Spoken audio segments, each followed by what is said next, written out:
Voici les mystérieuses ruines de Pumapunku à près de 4,0 mètres d'altitude sur l'altiplano bolivien. La preuve que quelque chose d'extraordinaire s'est produit à Pumapunku est sous nos yeux.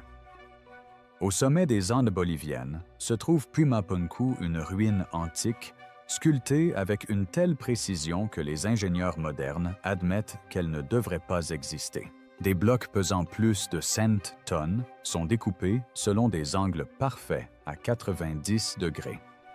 Pourtant, l'histoire nous apprend que les bâtisseurs utilisaient exclusivement des marteaux de pierre et des ciseaux de bronze il y a plus de 500 ans. Depuis des générations, les experts se disputent sur la manière dont cela a été réalisé et même sur la pertinence de nos questions. Les chercheurs ont donc fait quelque chose d'inédit. Ils ont intégré tous les scans, photographies et mesures connues de Pumapunku, soit plus de 12 téraoctets de données à une intelligence artificielle de pointe. Le résultat a choqué même les plus sceptiques, car non seulement l'IA a recréé le site, mais elle a aussi révélé quelque chose de bien plus sombre caché dans sa conception. Les archéologues sont déconcertés par ce qu'était Pumapunku et par son apparence. Pourquoi Pumapunku ne devrait pas exister et pourtant il existe?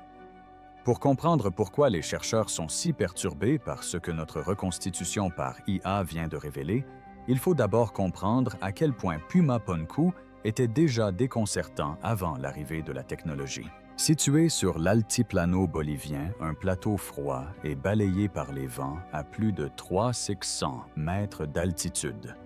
Pumapunku intrigue les experts depuis des générations. Il ne s'agit pas d'une simple ruine en peau. C'est un site si avancé que même les archéologues chevronnés admettent qu'il n'aurait pas dû exister pour les hommes qui l'auraient construit il y a plus de 500 ans.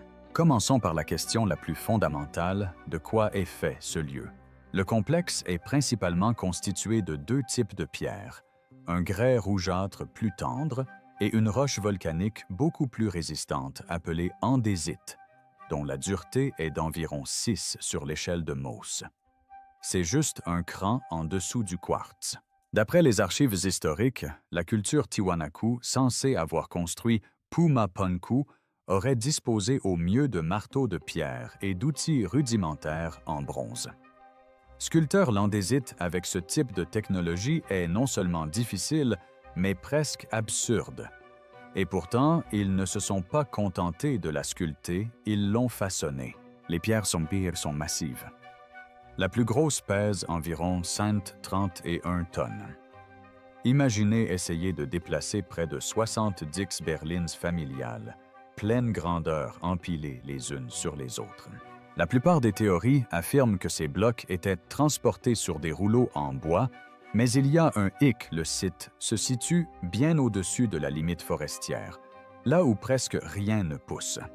Cela signifie qu'il aurait fallu couper du bois dans les vallées verdoyantes en contrebas, puis le tirer en amont sur un terrain inhospitalier, ne serait-ce que pour commencer à déplacer ces pierres. Faire cela des dizaines, voire des centaines de fois. Soudain, l'explication simple paraît plus simple que nature. Et puis vient la précision. Oubliez les anciennes pierres taillées grossièrement. Les pierres de Pumapunku semblent usinées. Nombre d'entre elles sont taillées à des angles parfaits, avec des surfaces si lisses qu'elles reflètent la lumière. Les célèbres blocs H sont les plus étonnants. Des pièces d'andésite identiques, sculptées avec des angles droits internes complexes, des reliefs en creux des fentes en T et des rainures ressemblent plus à des pièces fabriquées en usine qu'à tout ce qu'on pourrait attendre d'une société pré-industrielle. Placez-les côte à côte et vous réaliserez qu'elles étaient destinées à s'imbriquer telles des briques Lego géantes en pierre. Certaines présentant même des canaux ou des pinces en bronze fondu en forme d'œil étaient coulées pour fixer les pierres ensemble, révélant une compréhension des techniques de moulage métallurgique que l'on pensait alors inconnues dans cette région. S'il est faux de dire qu'une lame de rasoir ne peut plus passer entre les pierres, celles-ci ont été fissurées et déplacées par les tremblements de terre et les siècles d'intempéries, et nombre d'entre elles s'assemblent encore avec une précision étonnante. Les questions s'accumulent donc. D'où tenaient-ils leur connaissance en ingénierie? Quels outils utilisaient-ils pour atteindre un tel niveau de précision? Comment déplaçaient-ils des pierres plus lourdes qu'une baleine bleue sur un terrain impitoyable? Les explications s'effondrent. Pourquoi les historiens ont-ils eu besoin de l'aide d'une machine? En réalité, les théories traditionnelles sur Pumapunku s'effondraient discrètement depuis des années. L'explication la plus répandue est la suivante: les Tiwanaku, à l'aide de marteaux de pierre et de ciseaux de bronze, ont lentement façonné les pierres d'andésite extrêmement résistantes. Ils auraient ensuite poli les surfaces avec du sable, de l'eau et des heures de travail. Lors d'expériences contrôlées des chercheurs, on démontré que cela pouvait fonctionner si l'on sculptait un seul petit bloc. Le problème survient lorsqu'on prend du recul. Savoir que l'on peut sculpter un angle parfait à 90 degrés n'est pas la même chose qu'expliquer comment plusieurs centaines de tonnes de ces pierres uniformes, répétitives et imbriquées ont été créées et assemblées il y a plus de 500 ans. Le rythme de la méthode primitive est tout simplement incapable de rivaliser avec l'ampleur, la cohérence et la conception standardisée observées partout dans Pumapunku. Soit ces gens disposaient d'une main-d'œuvre si colossale qu'elle rivaliserait avec les équipes de construction modernes, soit il manque quelque chose à l'histoire. Cette lacune a ouvert la voie à des théories alternatives. Certaines sont fascinantes, d'autres marginales. Une idée émergente est la théorie de la pierre liquide ou géopolymère, selon laquelle les ingénieurs de Tiwanaku n'auraient pas du tout sculpté ces pierres. Ils auraient plutôt connu un procédé chimique leur permettant de dissoudre l'andésite en une boue, puis de la couler dans des moules comme du béton ancien. Cela pourrait expliquer les angles aigus et les blocs en forme de hache si c'était vrai. Mais la plupart des géologues rejettent catégoriquement cette hypothèse. Les signatures de minéralogiques des pierres ne montrent aucun signe de reformation, ces blocs étant des pierres naturelles extraites de carrières. Le débat était tiraillé entre une explication traditionnelle, jugée trop faible par beaucoup, et des théories extérieures, jugées trop extravagantes par la plupart. C'est ainsi qu'une nouvelle approche est née, ne s'appuyant pas sur ce que nous pensons qu'ils auraient pu ou non faire. Un groupe international de chercheurs a donc lancé ce qu'ils ont appelé le projet Altiplano, une tentative audacieuse de laisser les preuves parler d'elles-mêmes. Des équipes d'universités de Bolivie, d'Allemagne, du Japon et des États-Unis ont passé 5 ans à collecter toutes les données mesurables possibles. Elles ont utilisé un balayage laser haute résolution pour cartographier plus de 150 pierres au micron près. Elles ont également utilisé un géoradar pour repérer les structures enfouies. Ils ont analysé les signatures chimiques des métaux déposés sur les points de fixation. Ils ont utilisé des images satellites pour tenter de retracer les itinéraires des carrières disparues. Les astronomes ont même vérifié si Pumapunku s'alignait avec les systèmes stellaires dans le cadre d'un plan cosmique. Au total, ils ont rassemblé plus de 12 téraoctets d'informations brutes, une véritable capsule temporelle numérique enfermée dans la pierre. C'est là qu'intervient la technologie. Au lieu d'indiquer à l'IA ce qu'elle devait trouver, ils lui ont demandé de procéder à une rétro-ingénierie du site. Aucune théorie préconçue, aucun biais humain. Il suffit de prendre les données, les angles, les alignements, les marques d'outils, la composition, et d'essayer de reconstruire Pumapunku de la manière la plus logique possible. L'objectif était simple. S'il y avait un système derrière cet endroit, un langage de conception, un flux de travail, un plan caché, peut-être qu'une machine pourrait voir ce que les humains avaient manqué. La révélation de l'IA, ce que disaient vraiment les pierres. Une fois l'intelligence artificielle mise au travail, elle se fichait de la réputation des légendes anciennes ou des théories académiques anciennes. Il ne voyait pas de pierre. Il voyait des données, des vecteurs, des traces chimiques, des rapports mathématiques et même des coordonnées célestes. De ce chaos numérique naquit quelque chose d'extraordinaire. Pour la première fois, Pumapunku s'est reconstruit. Pendant des siècles, les archéologues ont parcouru des murs effondrés et des mégalithes dispersés, essayant de deviner à quoi pouvaient ressembler les bâtiments d'origine. Mais toute supposition est biaisée. L'IA n'a rencontré aucun problème de ce genre. En comparant des milliers de marques d'outils et en associant des fragments brisés comme les pièces du puzzle le plus complexe au monde, elle a tout reconstitué numériquement. Ce qui en est ressorti n'était pas une simple cour ou un temple. D'après la maquette, Pumapunku était autrefois une merveille architecturale massive à plusieurs niveaux. Elle comportait une plateforme surélevée, plusieurs chambres intérieures, des entrées reliées par des couloirs et un système complexe de canaux. Certains canaux, a-t-elle découvert, étaient creusés avec une telle précision que l'eau s'y écoulait à des débits précis, formant de vastes bassins peu profonds. Idéalement positionnés, ces bassins pouvaient refléter le ciel nocturne, suggérant des observations cérémonielles du ciel, utilisant l'eau comme un miroir géant. Mais ce n'était qu'un début. La découverte la plus choquante de l'IA ne concernait pas l'apparence. C'était une question de processus. Pumapunku n'a pas été construit pierre par pierre de manière tribale et aléatoire. Il a été fabriqué. À l'instar d'une usine automobile moderne, le site s'appuyait sur des composants modulaires interchangeables. Il a été constaté que 45 des célèbres blocs en H d'andésite étaient taillés à partir d'un seul et même gabarit. L'espacement des rainures des angles et des évidements était mathématiquement identique au millième de pouce près. Cela impliquait une standardisation presque à la manière d'une chaîne de montage. L'IA est allée plus loin en identifiant un noyau d'environ 19 types de blocs distincts qui se répétaient sur l'ensemble du site. Combinés de différentes manières, ces blocs formaient des murs, des portes, des terrasses, des systèmes d'eau, bref tout. En d'autres termes, Pumapunku n'était pas une construction faite au hasard. C'était un kit de construction géant conçu des siècles, avant même l'existence de la préfabrication. Après avoir recréé le complexe en 3 dimensions, l'IA a commencé à effectuer des analyses mathématiques sur le site. C'est alors qu'elle découvrit une autre strate, la géométrie.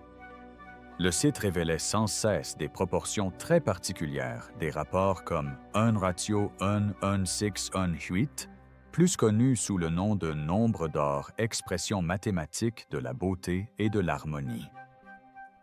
L'IA traçait ce rapport à travers la hauteur des portes, la largeur des dalles et même les distances entre les portails. Il est devenu évident que les constructeurs ne souhaitaient pas seulement que la structure tienne debout, mais qu'elle exprime les principes de la géométrie sacrée. L'IA a ensuite comparé l'architecture aux alignements solaires et stellaires. Effectivement, comme le pensaient les chercheurs précédents, des alignements majeurs liés aux solstices et aux équinoxes étaient présents. Mais, étonnamment, l'IA a découvert des alignements plus subtils, indiquant des constellations des trajectoires d'étoiles polaires, voire des positions d'immobilité lunaire et, plus intriguant encore, des positions du ciel nocturne observées vers le 6e siècle APR. G, C. La conclusion était troublante. Pumapunku n'était pas seulement un site cérémoniel, c'était une machine astronomique géante, une horloge, non pas pour des heures ou des jours, mais pour des siècles. Puis l'obscurité s'est aggravée. Grâce à ces alignements astronomiques et à ces constantes mathématiques, l'IA a suggéré que Pumapunku n'avait peut-être pas été conçu pour simplement observer, mais pour prédire. En simulant les mouvements célestes encodés dans sa configuration, le logiciel a détecté un cycle répétitif semblant indiquer de rares perturbations cosmiques, des pluies de météores, des coulées de débris d'astéroïdes ou des retours de comètes susceptibles de menacer la Terre. Autrement dit, Puma Punku aurait pu servir de mécanisme d'alerte enregistrant un schéma de danger cosmique et alertant les générations futures de ces événements célestes récurrents. L'IA s'est ensuite penchée sur la destruction du site. Traditionnellement, les pierres éparpillées sont attribuées aux tremblements de terre, aux intempéries ou aux pillages survenus au fil des siècles. Mais le champ de débris ne s'est pas comporté comme un dégât sismique classique. La direction et la dispersion suggéraient un phénomène bien plus violent et soudain.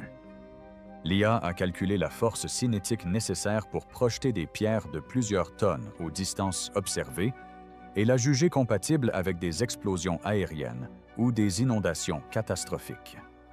En résumé, le type d'événement que le site aurait pu prédire aurait également pu le détruire. Cette révélation a profondément bouleversé les chercheurs car elle ne requérait ni extraterrestres ni science-fiction. Elle évoquait quelque chose de bien plus effrayant, une intelligence humaine disparue. Une culture vieille, de 500 ans, voire plus, qui avait atteint un niveau de compréhension technique et astronomique rivalisant avec ce que nous considérons comme avancé aujourd'hui. Une culture capable de concevoir des chantiers modulaires, des systèmes de pierres préfabriqués précis et des dispositifs de suivi du temps connectés aux cieux. Et puis, ils ont disparu. Pas de déclin progressif. Aucun manuel écrit n'a été laissé de côté. Aucun successeur évident ne copie leur méthode. Un jour, le savoir disparaît, juste des ruines silencieuses et des indices dispersés.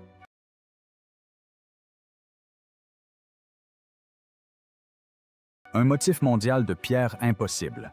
Ce qui rend Puma Punku si inquiétant ne tient pas seulement aux découvertes de l'IA en Bolivie. C'est que lorsqu'on prend du recul, le site semble soudain s'inscrire dans une histoire bien plus vaste et plus étrange. Il n'est pas isolé dans l'histoire. Partout dans le monde disséminé, sur des milliers de kilomètres et des milliers d'années, on trouve des sites mégalithiques qui partagent les mêmes caractéristiques fascinantes. Des pierres massives qui n'auraient pas dû être déplacées. Des coupes de précision qui n'auraient pas dû être possibles.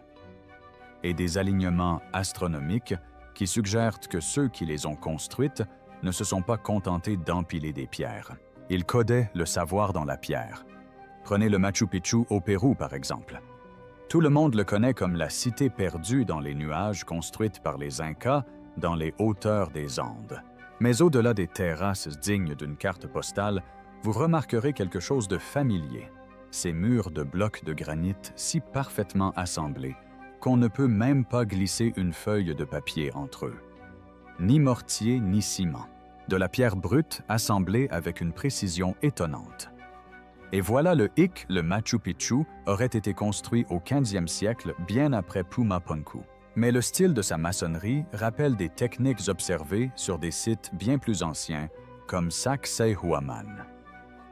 S'agissait-il d'une invention indépendante?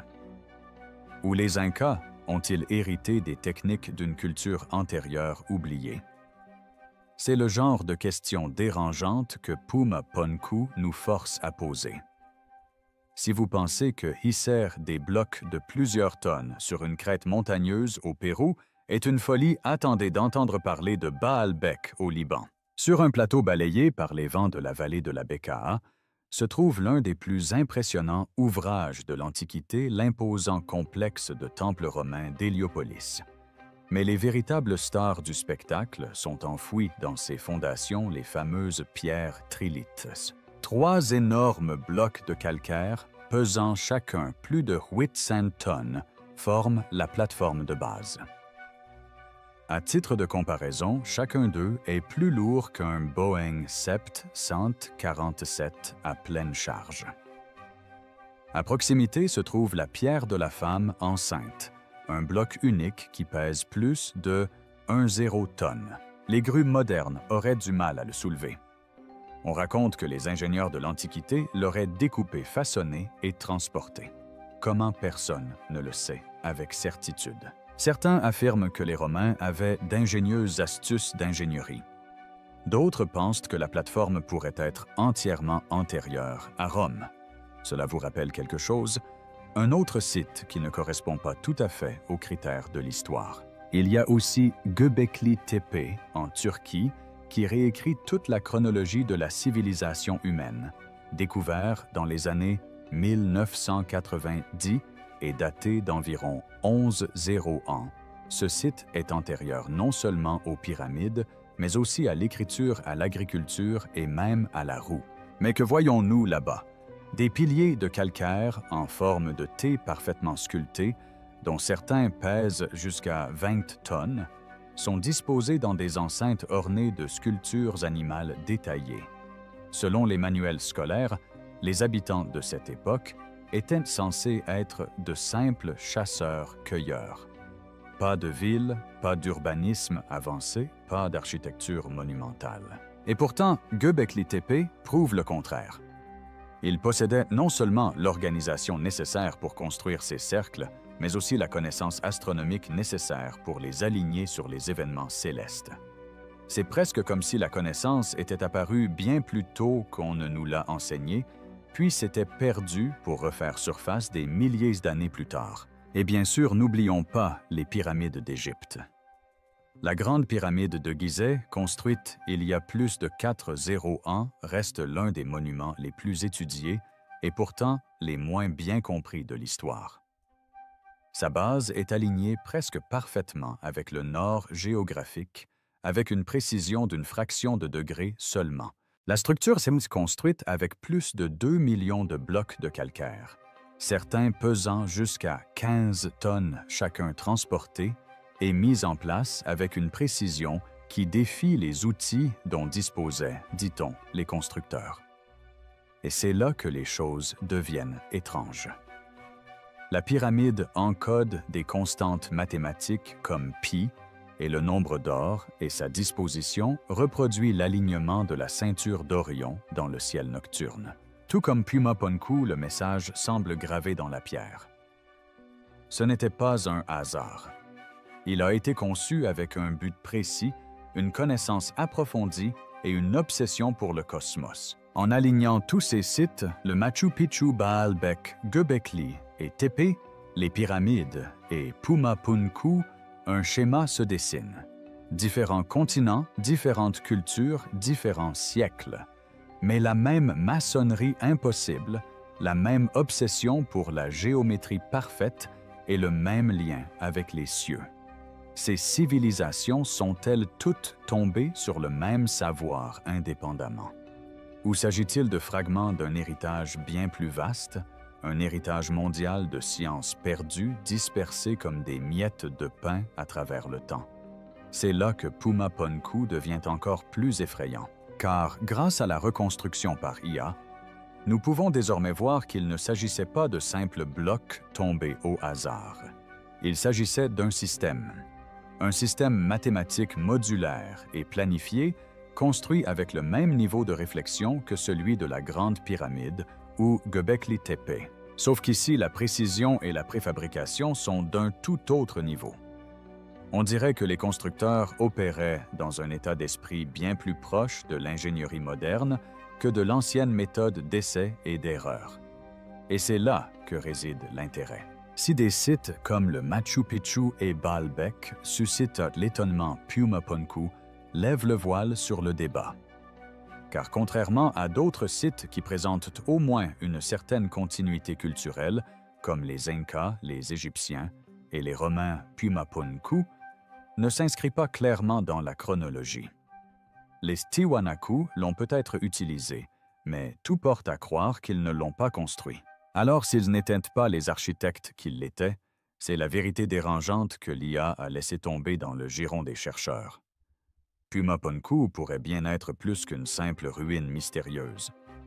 Il pourrait bien être la pièce manquante d'un puzzle mondial. La preuve qu'il existait autrefois une civilisation capable de choses que nous avons du mal à expliquer aujourd'hui, et que ces empreintes digitales sont dispersées à travers le monde sous la forme de pierres impossibles. La nouvelle réalité est la plus grande question. Si la reconstruction par intelligence artificielle est ne serait-ce qu'en partie correcte, alors Pumapunku n'est plus seulement une ruine intéressante, nichée dans les hauts plateaux boliviens. Il devient quelque chose de complètement différent. Non pas les vestiges d'une culture, mais l'empreinte fossilisée d'une science oubliée. Pensez-y un instant. Ces pierres éparpillées pourraient bien ne pas être de simples murs effondrés. Elles pourraient être les derniers vestiges d'une connaissance rivalisant, voire surpassant la nôtre. Et c'est ce qui perturbe le plus les gens. Car il ne s'agit pas seulement de compétences en construction. Plus on regarde Pumapunku, plus on a l'impression de se regarder dans un miroir. Un témoignage qui reflète non seulement les accomplissements des peuples anciens, mais aussi leurs craintes. Peut-être ces pierres ne sont-elles pas des ruines. Peut-être sont-elles un message. Voici la question qui fait froid dans le dos. S'ils étaient si avancés, où sont-ils passés? Comment passe-t-on de la construction de l'un des complexes architecturaux les plus précis au monde à sa disparition sans laisser de traces? Pendant des décennies, l'explication standard était simple. Pumapunku a été construit par la culture Tiwanaku vers le 16e siècle, après Djipoutsessé. Mais plus les preuves s'accumulent, moins cette histoire tient. L'analyse de l'IA suggère quelque chose de très différent. Les Tiwanaku auraient hérité de Pumapunku et non l'auraient créé. Les archéologues ont remarqué une étrange stratification sur le site. Des poteries et des vestiges rituels liés aux Tiwanaku reposent souvent sur les fondations mégalithiques et non à l'intérieur. Cela suggère qu'ils sont arrivés plus tard, utilisant le site comme centre cérémoniel sans nécessairement en comprendre ni en construire le cœur originel. Alors, si ce n'est pas les Tiwanaku, qui donc? Et surtout, que l'heure est-il arrivée? L'explication la plus simple est aussi la plus brutale. La nature elle-même pourrait bien les avoir anéantis. L'altiplano bolivien est familier des tremblements de terre, des inondations et des violents changements climatiques. Des études géologiques montrent que le sol autour de Pumapunku a été secoué à plusieurs reprises par une activité sismique majeure au cours des 2 dernières années. L'étrange dispersion de blocs massifs ne ressemble pas à une lente érosion, ni à un démantèlement accidentel. Elle paraît soudaine, presque explosive. Certains chercheurs mettent en évidence des preuves d'inondations massives dans la région. D'anciens rivages autour du lac Titicaca tout proche suggèrent que le niveau des eaux a autrefois atteint des niveaux bien plus élevés qu'aujourd'hui, probablement en raison des inondations catastrophiques causées par la fonte des glaciers. Imaginez une soudaine crue déferlant sur la plaine, arrachant des murs, projetant des pierres pesant plus de 100 tonnes et noyant les habitants.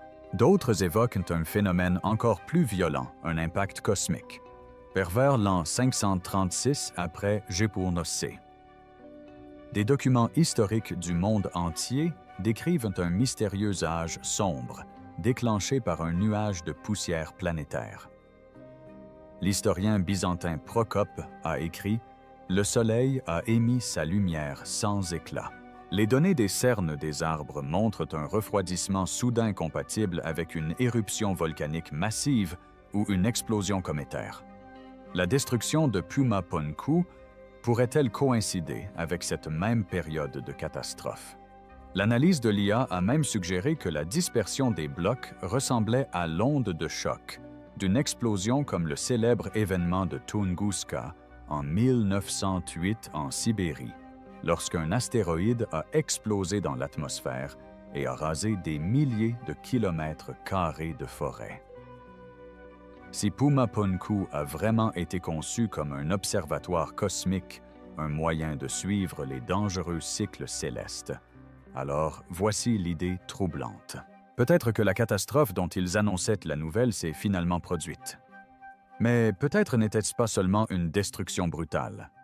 Peut-être que les gens eux-mêmes ont joué un rôle dans leur propre disparition. Imaginez une société où le savoir est centralisé entre les mains d'une classe sacerdotale ou d'une élite. Les ingénieurs, les astronomes et les tailleurs de pierre auraient pu constituer un petit groupe protégé, les gardiens du savoir.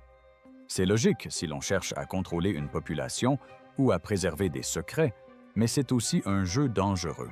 Si une seule classe détient toutes les clés, alors, lorsqu'elle disparaîtra à cause d'une guerre, d'une épidémie ou d'un effondrement politique, le savoir disparaîtra avec elle. L'histoire regorge de ces moments. Pensez à la bibliothèque d'Alexandrie incendiée dans l'Antiquité. Des milliers d'années de mathématiques, d'astronomie, de médecine et de philosophie ont été réduites en cendres en quelques jours. Prenons l'exemple des scribes mayas. Lors de la chute de leur cité, leur système d'écriture glyphique a été presque entièrement perdu et il n'en reste aujourd'hui que des fragments. Si les bâtisseurs de Pumapunku avaient centralisé leur science de la même manière, cela expliquerait peut-être pourquoi personne d'autre ne l'a transmise. Les Tiwanaku ont peut-être hérité des pierres, mais pas des secrets comme quelqu'un tombant sur un vaisseau spatial écrasé sans savoir le piloter. Une autre possibilité est la migration. Peut-être n'ont-ils pas été anéantis, peut-être se sont-ils dispersés. Les survivants ont peut-être emporté des fragments de leur savoir dans de nouvelles régions, semant des graines qui ont ensuite donné naissance à des mythes des technologies ou des styles de construction ailleurs. Comparer Pumapunku à d'autres sites mégalithiques du monde comme l'Égypte, le Liban, la Turquie ou le Pérou rend les similitudes étranges. Des pierres parfaitement taillées, des blocs massifs sont transportés par des voies inexplicables. Des alignements astronomiques codés dans l'architecture. Seraient-ce les échos d'un système de connaissances autrefois unifié, fragmenté à travers les continents, après une catastrophe ancestrale.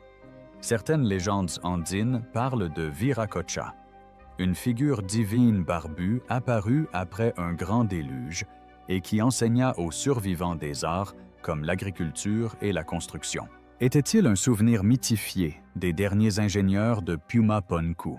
Si oui, peut-être ces survivants sont-ils devenus des vagabonds, transmettant leur savoir jusqu'à ce qu'ils soient dilués dans le folklore. L'idée que la précision déplacée que l'on observe sur des sites comme Belbek ou Göbekli Tepe ne soit pas une coïncidence, mais les faibles traces d'une civilisation mondiale disparue qui s'est fracturée et estompée, ne laissant que des murmures épars dans la pierre est fascinante. Cela nous ouvre à une possibilité plus vaste et plus effrayante. L'histoire n'est peut-être pas une ligne droite vers le progrès. Peut-être est-ce un cycle. Nous aimons à imaginer l'histoire humaine comme une échelle bien définie. Les hommes des cavernes, puis les agriculteurs, puis les villes, puis les vols spatiaux. Et si tout cela ressemblait plutôt à une dent de scie? Des élévations abruptes, des chutes catastrophiques et des sommets oubliés. Les archéologues admettent déjà que la chronologie est constamment repoussée. Göbekli Tepe nous a forcés à reconnaître que la religion organisée, l'astronomie et la construction monumentale existaient 6-0 ans plus tôt qu'on ne le pensait. La découverte de la métallurgie avancée dans l'Inde préhistorique a repoussé l'histoire de la chimie complexe de plusieurs milliers d'années. Et si Pumapunku nous rappelait une fois de plus que nous avons déjà atteint ces sommets et les avons perdus, ceci explique aussi le silence. Pourquoi pas d'outils, pas de registres, pas de manuel? Parce que les civilisations peuvent s'effondrer brutalement. Pensez à la nôtre.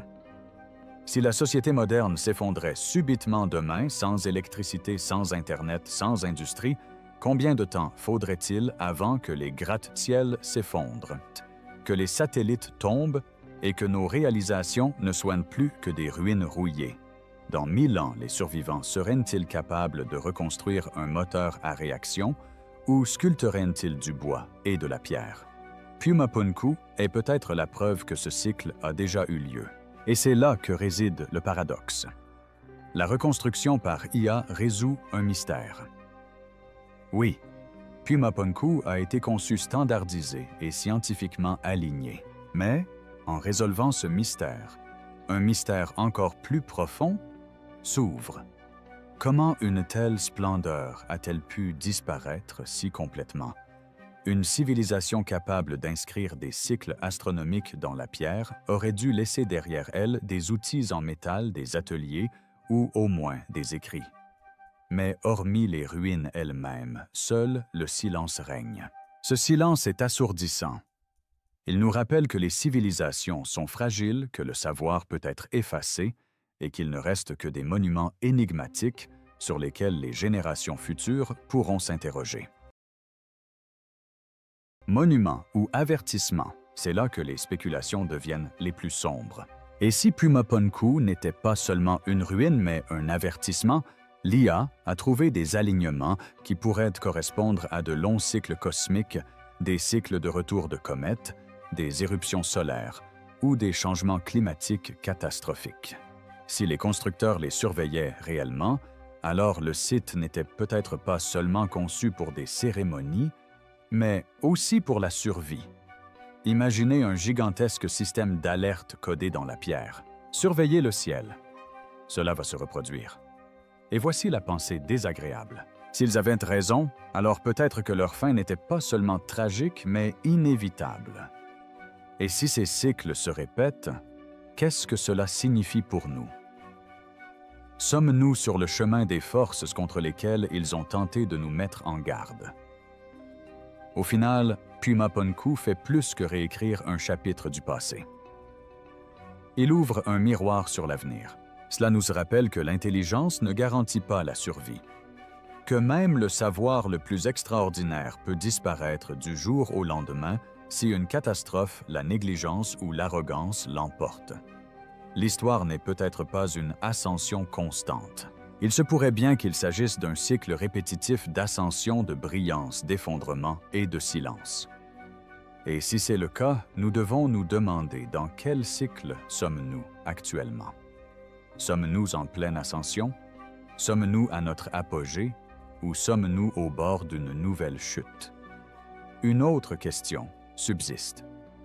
Quelles connaissances possédent-ils que nous avons oubliées?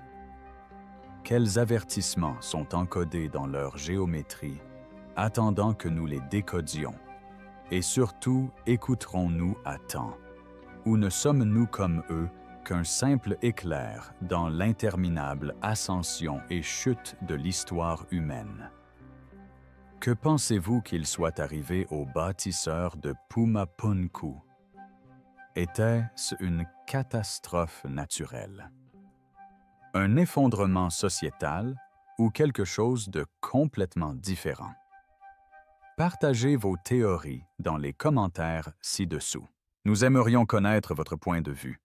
Si vous avez apprécié cette exploration de l'une des plus grandes énigmes de l'histoire, n'hésitez pas à aimer cette vidéo.